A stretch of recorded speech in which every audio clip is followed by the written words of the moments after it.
Over the years, I've gotten a fair amount of comments asking me to make a Square-5. So I finally did, and I've been dealing with the consequences. The first time I tried solving the Square-5, it took me 12 hours. This is the newest entry in the Square-1 series, and it's absolutely insane. But what makes this a Square-5? What does the number at the end of the name actually mean? In today's video, I'll explain the concept and show how I designed the Square-5. Then I'll show you the build and finally scramble and solve the Square-5. There's timestamps for all that, and make sure to like and subscribe if you're interested in unique puzzles such as this. To make a Square-5, we need to understand how the Square-1 series of puzzles progresses. It's actually very simple. The Square 0 through Square 4 each have 4 more pieces per layer as you go through them. The Square 0 has 4 in total, the Square 1 has 8, the Square 2 12, the Square 3 16, and the Square 4 20. There's a formula for the amount of pieces per puzzle, but I really just need to come up with something that has 24 pieces per layer. There's also a tradition that the even-numbered puzzles have all of their pieces at the same size, while the odd-numbered puzzles all have multiple types of pieces. So keeping this in mind, I started brainstorming different ways that I could fill a 90-degree sector with 6 pieces, since of course the rest of the puzzle would be symmetrical, and 6 times 4 equals 24. I considered a few options, but none of them caught my eye. That made me think, all of the existing puzzles have either 1 or 2 piece types. But what if we have 3 distinct piece sizes? That would be quite special to solve. But I had to be careful not to end up with a puzzle that can't really be scrambled. If I just picked 3 random piece sizes, such as 13, 15, and 17 degrees, as soon as I start shapeshifting, it would become extremely rare for turns line up aside from the one I just made. This is because combinations of these pieces would very rarely add up to a setup where you have a cut exactly 180 degrees from another cut. So I had to choose piece sizes that shared common factors. I went with 10, 15, and 20. This should scramble well because 2 10-degree pieces would be equivalent to a single 20-degree piece, and 3 10-degree pieces would be equivalent to 2 15-degree pieces. This piece layout has enough symmetry for the puzzle to be fully scrambled. Now that I had a concept for the Square-5, it was time to start designing it. In recent times, I've been using the same Square-1 mechanism for a bunch of different puzzles. It was optimized for stability and smoothness, but it's not particularly speedy. The puzzles using it don't corner cut at all, so the outer layers need to be perfectly aligned before making a vertical turn. I've been wanting to retire this mechanism and come up with a better one, and I used an experimental one for the waterfall cube. However, for the Square-5, I just took the old mechanism, more specifically from the Square 3, and modified the outer layers and clearances. This is because I wanted to do some proper experimentation when designing a new mechanism, and not only is the Square-5 not a good candidate for experimentation, I also simply didn't have time. That's because the Square-5 is the 22nd puzzle in the 2023 Puzzle Advent Calendar, which means I needed this video ready by today. Check out the other puzzles in the series using the playlist, and subscribe to the creator making tomorrow's video linked below. I made 3 modifications from the Square 3 design when making the Square-5. Firstly, I added bigger fillets to the edges which move past each other on vertical turns. This helps the puzzle corner cut just a little bit. Secondly, I changed the cap's design to make the center piece it connects to easier to print. It's not perfect, but it fits way better than other cap designs I've used in the past. And finally, I significantly reduced the tolerances in the mechanism because the Prusa Mark IV I'm using now simply doesn't need as much tolerance as my older printers. With the design finished, it was time to print and build the Square-5. After the build, I'll explain a few more changes I want to make when I inevitably redesign the Square-5 from scratch to hopefully sell it sometime in 2024. I printed the Square-5 on my Prusa Mark IV in Galaxy Black Prushment PLA using the input shaping structural profile at a 0.2mm layer height. I made sure to print all of the pieces lying on their side, since this is the best orientation for most Square-1 parts. This is for 2 reasons. The first is for convenience, since when using this print orientation, supports are not needed, unlike if you were to print them face down. The second and more important reason is structural integrity. The weak point of any FDM printed part is where layer lines adhere to each other. So typically for thin stocks like this, you need to print in an orientation where the layer lines run all along the stock perpendicularly. Otherwise, the thin stalks are at risk of breaking just from normal puzzle use. I do want to acknowledge that there's two reasons someone might be averse to printing in this orientation. The first is if your printer's bed isn't perfectly level, which can cause any fillets at the bottom to have a sharp edge instead of being a smooth curve. This would negatively affect turning quality, as this edge would certainly catch mid-turn. Additionally, if the parts are too large, they'll take up too much space on a rotational basis, and the central layer won't be able to fully come together, instead leaving a gap. An imperfect print bed isn't even necessarily user error. Some printers, like my Artillery Sidewinder X1, just ship with bowed glass beds due to bad quality control. I'll eventually put a BL Touch probe on it so it can use mesh bed leveling to compensate for the bed not being flat, but in its current state, printing these parts in the optimal orientation is just not a good option. The other reason someone might not want to use this orientation is if their print bed adhesion is bad. If you have to use a brim, you need to do a lot of cleanup on the piece just to make sure the remnants of the brim are gone, and a raft just leaves a horrible surface finish on the bottom. For this reason, I do my best to avoid using brims and rafts completely. It's been easy on the Mark IV using PLA, but I'm unsure about whether I can get away without using a brim once I switch to ABS, especially since I don't plan to have an actively heated enclosure, only passively heated. I sanded all of the Square-5's parts individually, first using 220 grit sandpaper and then a nail file. This results in a smoother surface that stickers will adhere better to. Once I started test fitting the parts, I noticed a problem. The parts weren't going around the middle of the central layer. This section of the centerpiece had support material on it, which resulted in a less precise curve being printed. I hadn't added any clearances to that face, so even though I tried sanding it smooth, the part still wouldn't clear it. So I added a small amount of clearance and reprinted the central layer. After once again sanding the supported face, the test piece was finally able to go all the way around the center. Realistically, this is something the design should account for, but previously I always added lots of tolerances, so I guess it didn't matter back then. Like I said earlier, I'm retiring this mechanism, so while it's a good lesson to remember for the mechanism I replace it with, I didn't have time to fully redesign the Square-5, so in this case I just needed a quick fix to get the puzzle out. Adding the little bit of clearance did the trick. I was finally able to assemble the Square-5, which was pretty straightforward with some lube.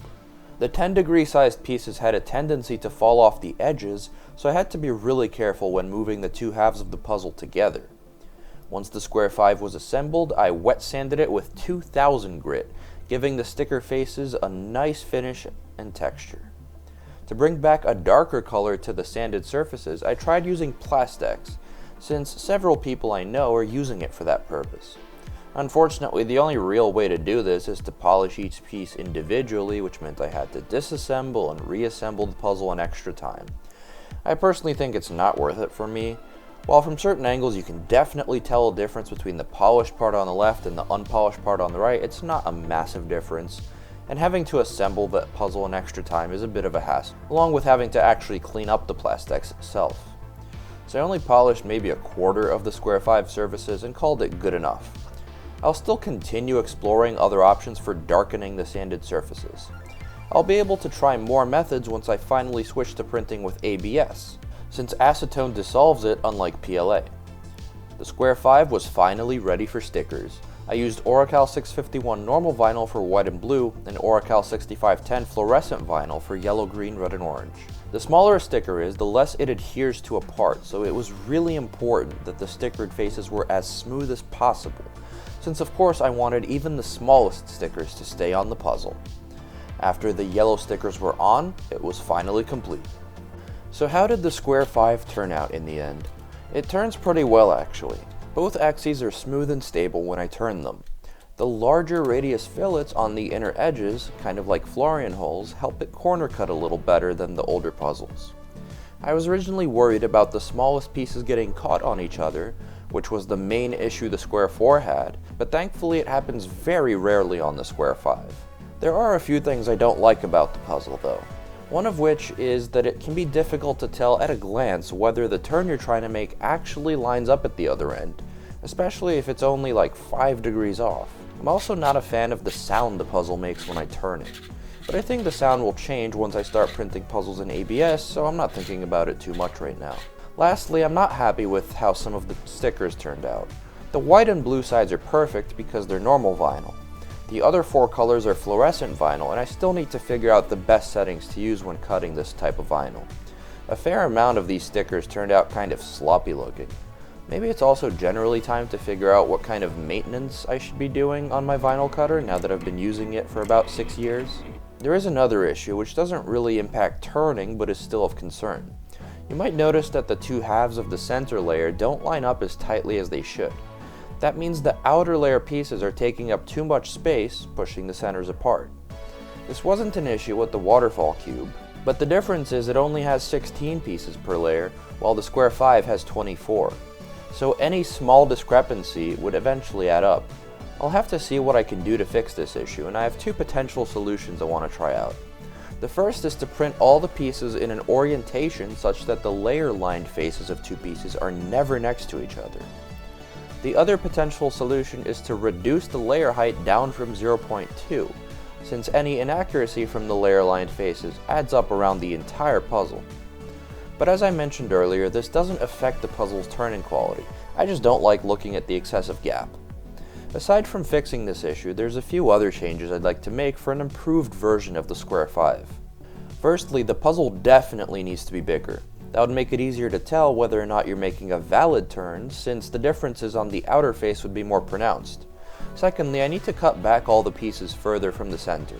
While the smallest edges don't catch on each other frequently, they still can, meaning these points are too sharp and need to be duller.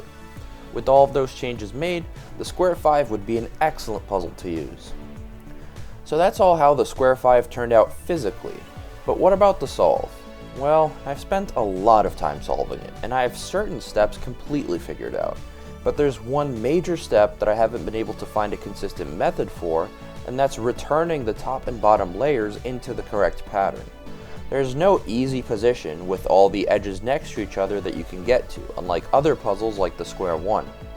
I've done 2 full solves so far, and got stuck on a 3rd solve to the point where I disassembled and reassembled the puzzle into the solve state so that I could actually film the rest of this video. I am going to solve the Square-5 again shortly, and I genuinely have no idea how it's going to turn out. That's going to be right after this B-roll.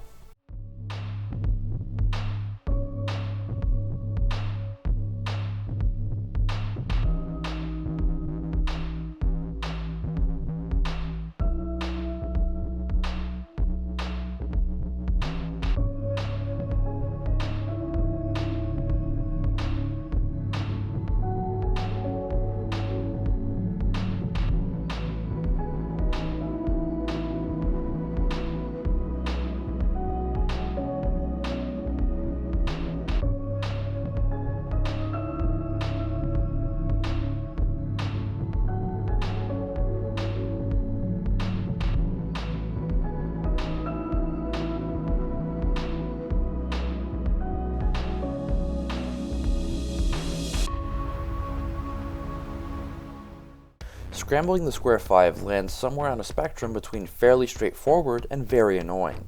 It depends on how easily you can find moves that break pieces up, which varies based on which moves you actually first make. My goal with this scramble was to have at least a vast majority of pieces broken up compared to where they were in the solved state.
I first want to say that I intend to present this solve as my authentic experience with the Square-5, rather than an actual walkthrough solve.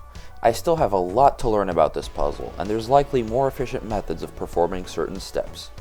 But I have to get this puzzle solved one way or another, so this is what I've come up with for now. The first step I always take when solving the Square-5 is to pair up all of the 10-degree pieces.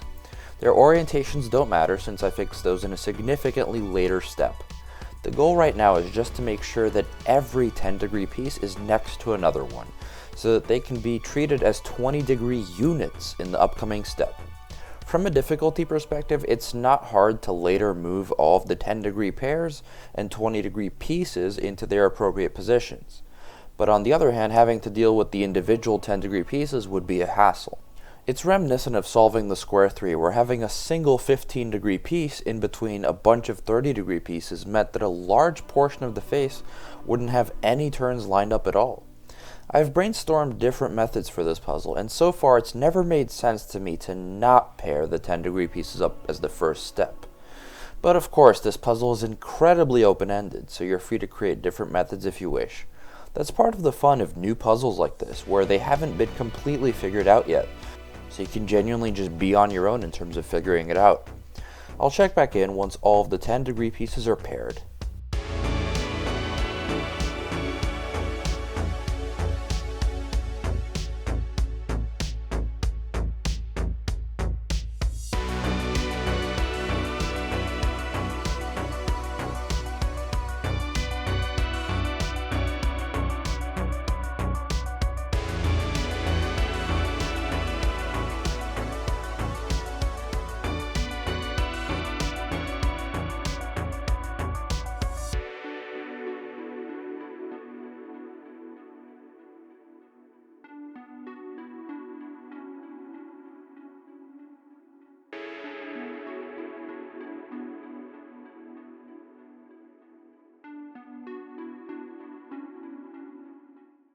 In my experience, actually pairing up the 10-degree pieces is very hit or miss.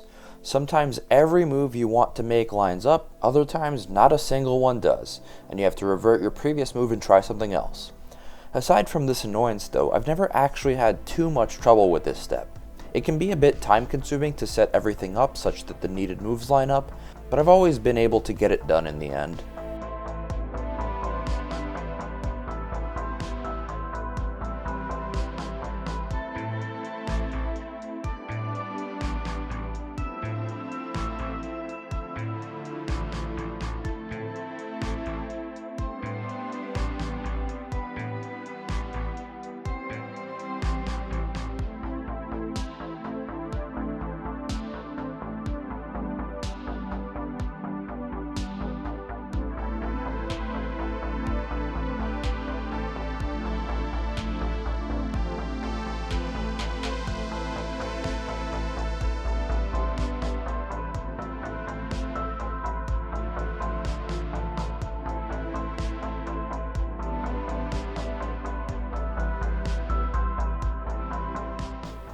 Now it's time to solve the cubic shape, but I use the term cubic very loosely in this case. All I'm looking for is the correct pattern of 20 degrees, then 15, then two 20s, and another 15 and 20. At this point, it doesn't actually matter whether the 20-degree increments are taken up by a single 20-degree piece or two 10-degree pieces. They're functionally identical in this step. I typically build one half on one layer and then another half on the other layer, and simply combine the two completed halves.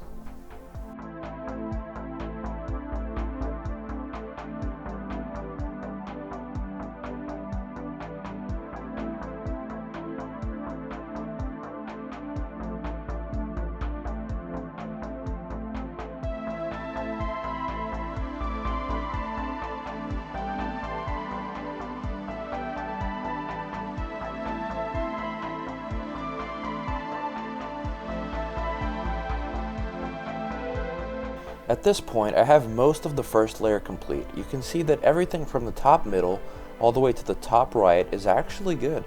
Once again, for this step I'm treating individual 20-degree pieces and pairs of 10-degree pieces as functionally identical. The only parts that are incorrect right now are the 15-degree piece and pair of 10-degree pieces that need to be swapped in the upper right-hand corner. Everything else is in the correct order.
Alright, one layer is now in the correct pattern. I'm always paranoid about double checking it, especially since if you look at it the wrong way, it could seem wrong even if it's right. The correct pattern is 20, 20, 15, 20, 15, 20, 20. The next step is the nightmare that can take me many hours to get done, and it's putting the second layer into the correct pattern. My main tool for this step is the Square-2 algorithm that swaps two adjacent pairs of pieces, one each on the top and bottom layer. That algorithm works with any amount of degrees on either side, so usually I'm swapping multiple pieces as a unit.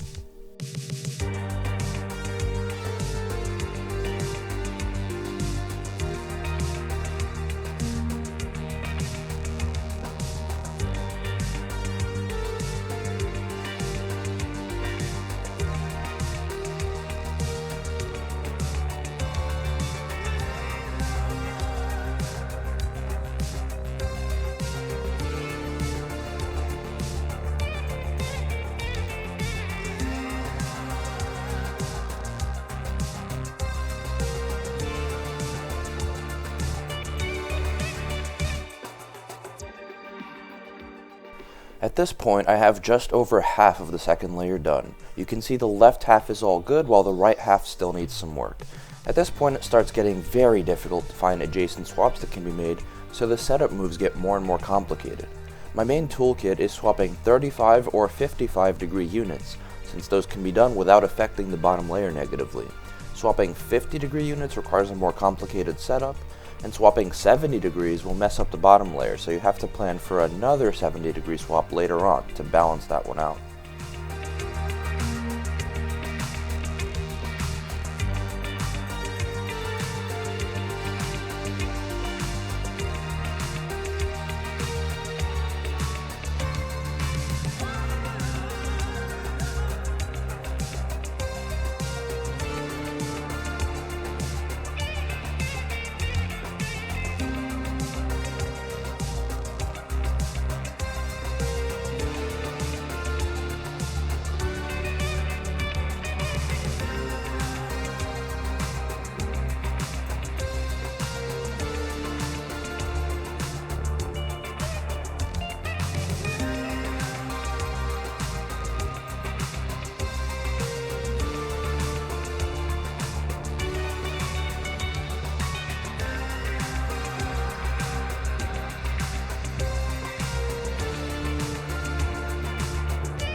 Look at how towards the bottom left I have perfectly alternating 15 degree and 20 degree pieces.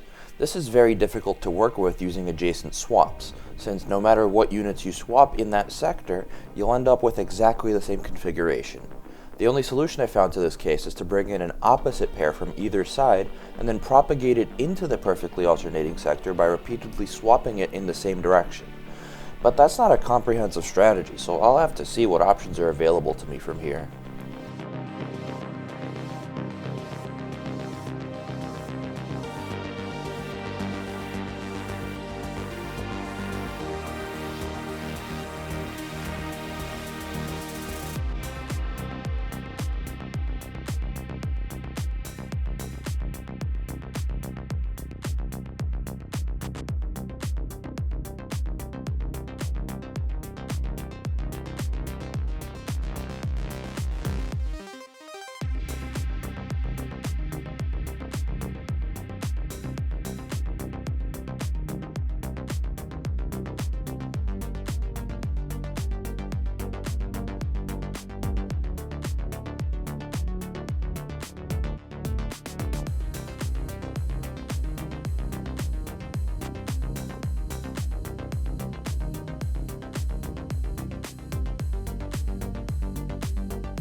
As the setup moves get more complex, it becomes more difficult to undo them as well.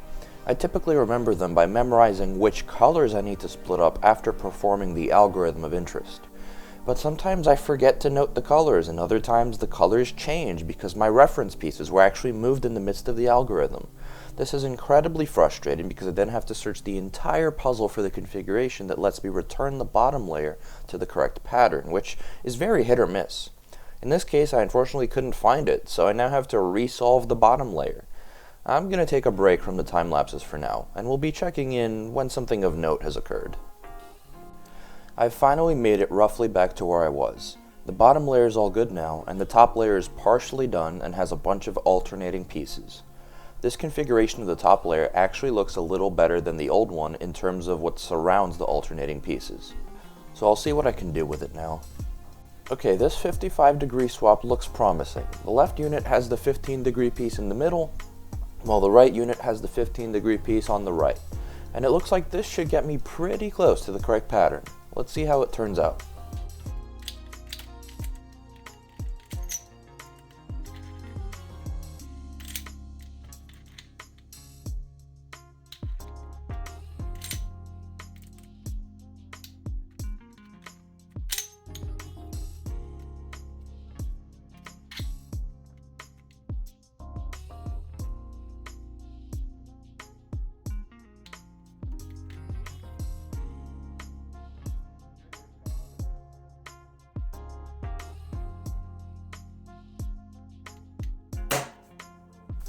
After triple checking everything, finally the Square-5 has been put in the correct pattern. It feels wrong to call this the cubic shape, but that's what it basically is. I'm really excited now because that was the worst part of the solve by a mile, and it's only taken me an hour and a half to get here. That's really fast compared to the other solves I've done. I do want to say though, that I think I got super lucky with this, and the puzzle could have easily been in a configuration that I wouldn't have solved nearly as quickly. I'm going to keep solving the Square-5 on my own time and see if I can devise a more consistent method for this cube shape. But for now, I'm finally moving on. The next step is to position the 10-degree pairs and 20-degree single pieces. This means all the 20-degree singles should be in pairs at the corners, while the 10-degree pairs should be where they are in the solved state. I'm still not worrying about orientation. I'm treating either type of 10 or 20-degree piece the same.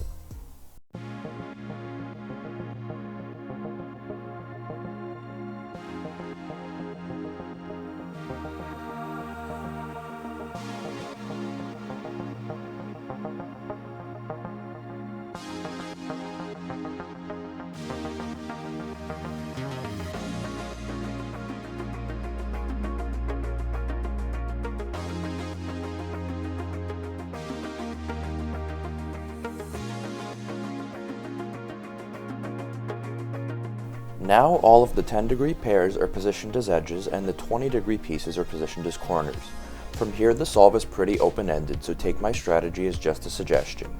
The next step I take is to solve the shape of the 10-degree pieces by doing adjacent swaps with two incorrectly oriented ones.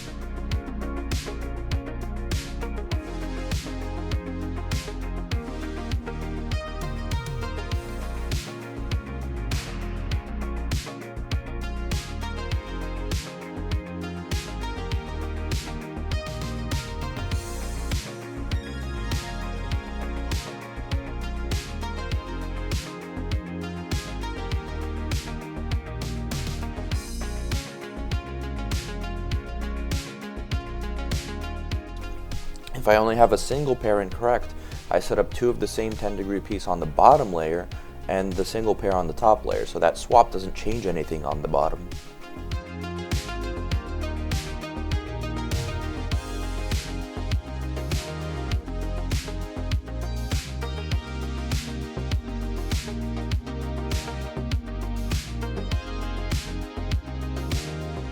Okay, so all of the 10-degree pieces are in the correct shape now. Doing this now makes it easier to pair up all the colors in later steps and not have to worry about this orientation then. Likewise, the next step is to arrange all the 15-degree pieces in the correct shapes. After this, the only pieces that will be out of the cubic shape will be the 20-degree corners.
Now that everything is the right shape aside from the 20-degree corners, I can start reducing the puzzle.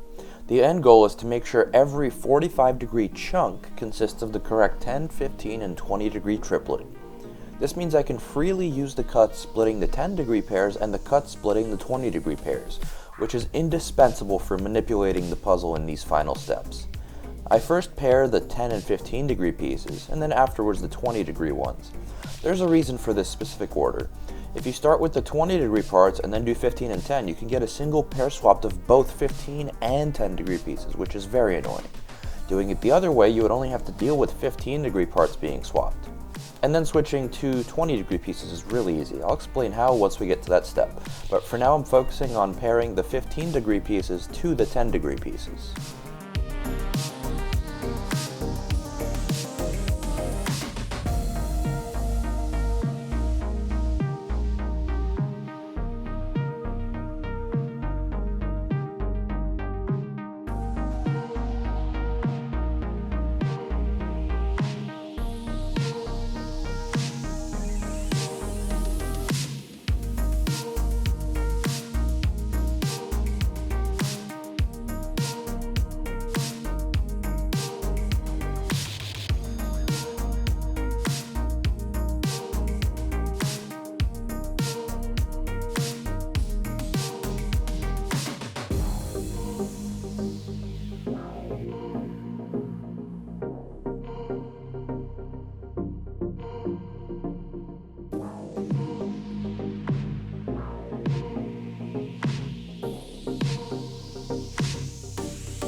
Okay, so now we have only one pair of 15-degree pieces that aren't matched with 10-degree pieces. This is annoying, but not insurmountable. To fix this, I have to swap 30-degree units on each layer. This means I swap 2 pairs of 15-degree pieces on one layer, and 3 pairs of 10-degree pieces on the other. This is an odd amount of total swaps, so the 10 and 15-degree pieces will then be able to get all paired up.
And the swap is complete.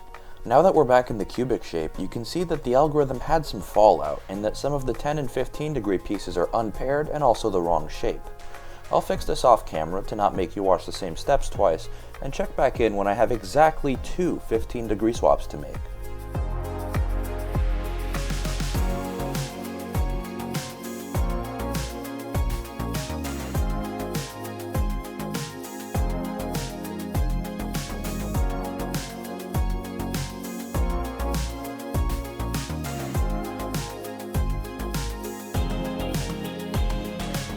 Now all of the 10 and 15-degree pieces are finally paired up.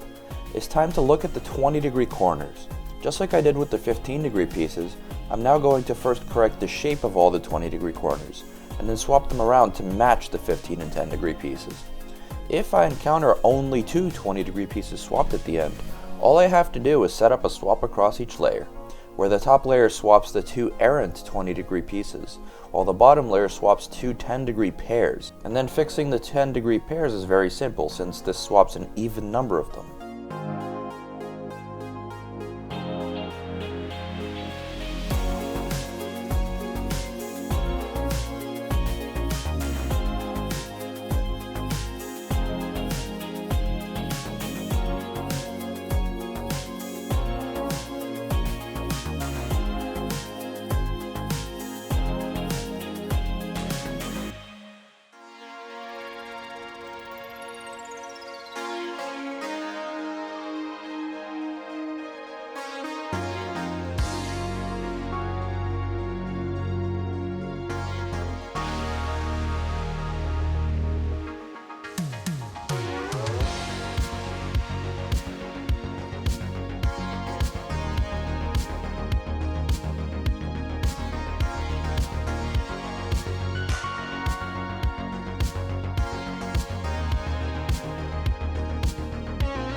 Okay, awesome. I have exactly two 20-degree swaps to make.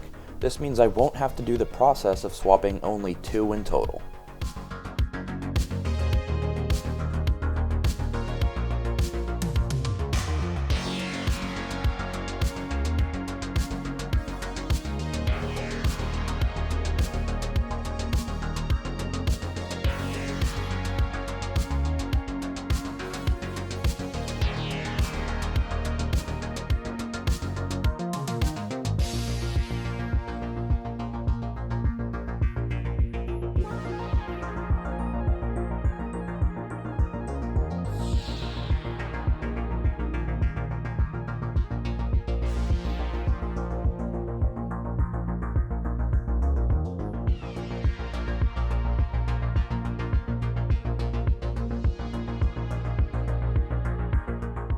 And finally, the beast of a Square-5 is reduced to a square equal, which is an 8-segment 2-layer cheese.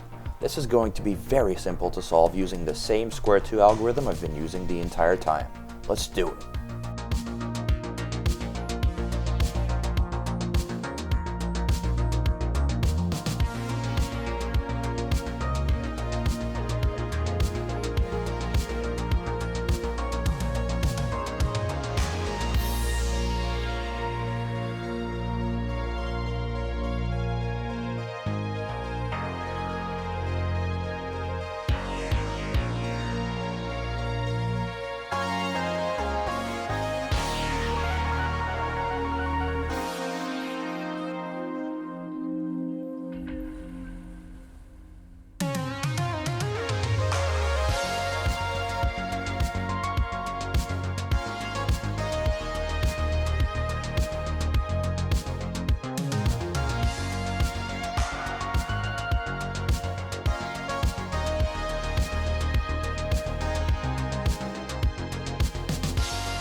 Finally, we are left with just a single set of swapped units. I call this Square-2 parity, and it's solved by putting the swapped parts on the bottom layer and continually switching them while bringing a unit on the top layer all the way around the puzzle, which requires an odd amount of swaps. Then, the Square-5 will be all done.